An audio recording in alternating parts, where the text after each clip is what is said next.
This week we're going to read in some HRRR data and make a plot of temperature gradient that looks like this. Welcome to another MetPy Monday.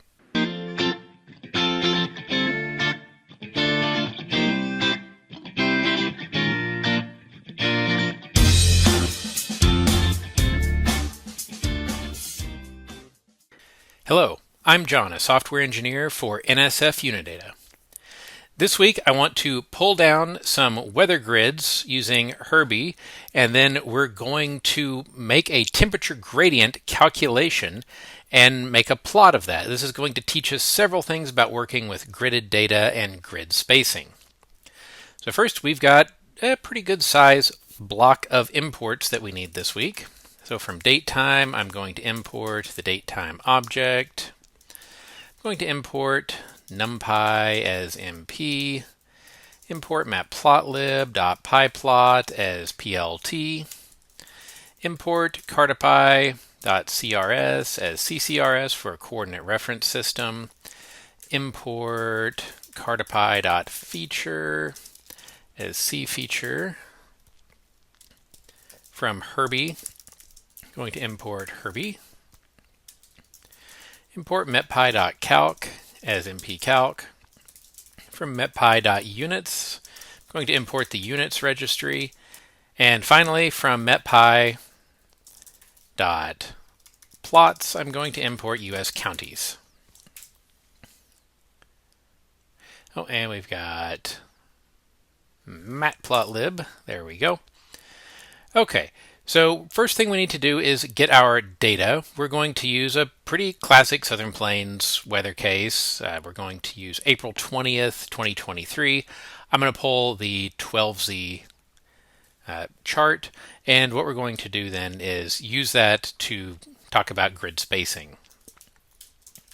So for my valid time, date time, 2023, April 2012Z, I'm going to go ahead and instantiate HRRB at my valid time, model. And HRRB, if you're not familiar, has some excellent documentation on how to use it to pull data. And I'm just going to get the analysis time. That's fine. Now I'm going to actually have HRRB get the data for me as an Xarray. And I want the temperature at 850 millibar data. I don't need all the data back from the HRRR, so this saves a lot of network transport and memory on your computer. Okay, so it's found it, and if we look at what we get back, we get a grid of 1059 by 1799. That's a YX ordering. Lat, lon, we're at 850, and we have a data variable of temperature. Great, so that's exactly what we asked for. What we're going to do now is go ahead and pull out temperature, squeeze out any one length dimensions, and pull out lat and lon. So temperature from our data set, we see that's called T. Lat from my data set is latitude. And lon is longitude.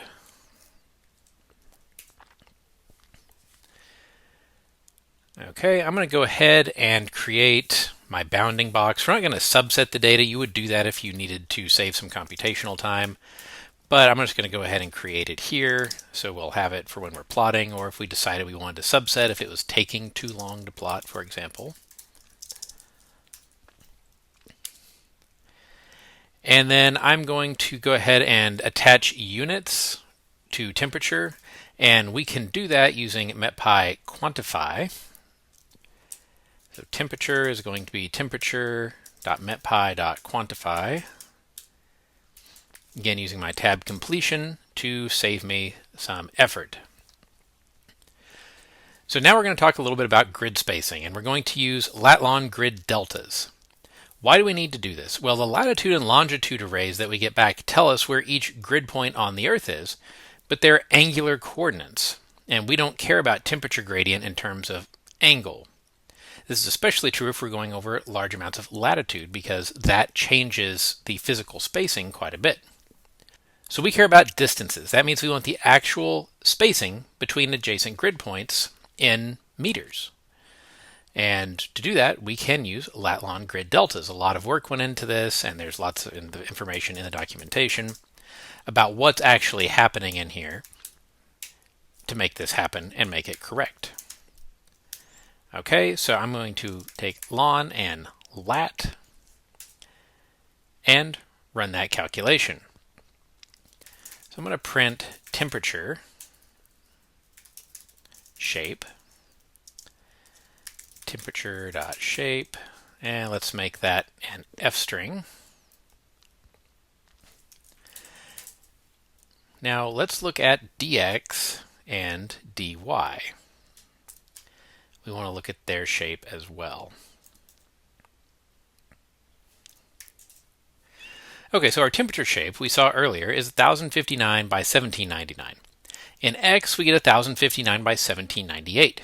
And in Y, we have 1058 by 1799. Notice this is one smaller. Our X is one smaller in X, and our Y is one smaller in Y. That's because we're looking at the gradient between grid points. So we get one fewer grid point. And that's okay. Python and MetPy's gradient function specifically knows how to handle all of this for us. So now let's calculate our gradient, our dt dy and our dt dx. I'm going to call mpcalc.gradient. We've got our temperature, and our deltas are going to be dy dx.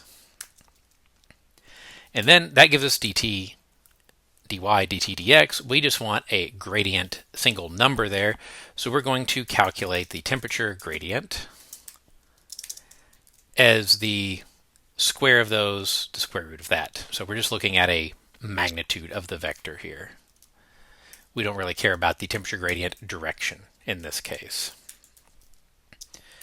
Okay, so we've got dt dx squared, dt dy squared, and then the sum of those raised to the half power is the square root.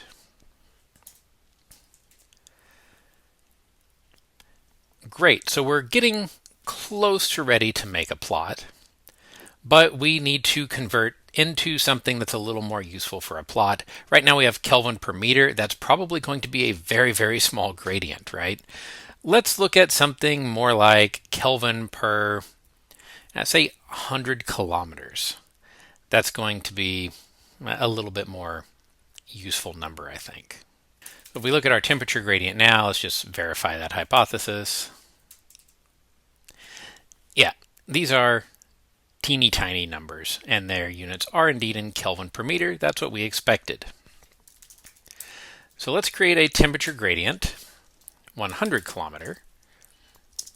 And to do that, I'm going to take my temperature gradient and multiply by 100 units dot kilometer. Okay, and now if we look at our temperature gradient 100 kilometer, we have this interesting thing that happened of Kelvin kilometer per meter. So that's not necessarily a very useful unit.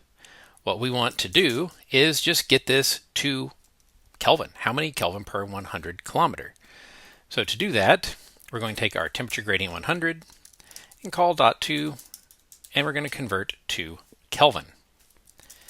Now if we look at that again, well, we have Kelvin, but we still have some small values, but we also have some larger values in here as well. So this looks a little bit better for plotting. Let's just verify that by looking at the minimum and maximum. So I'm going to call nanmin on our temperature gradient 100 kilometer and nanmax on our temperature gradient 100 kilometer. And we see our minimum is 0 and the maximum is 45.18. So that's quite the temperature gradient.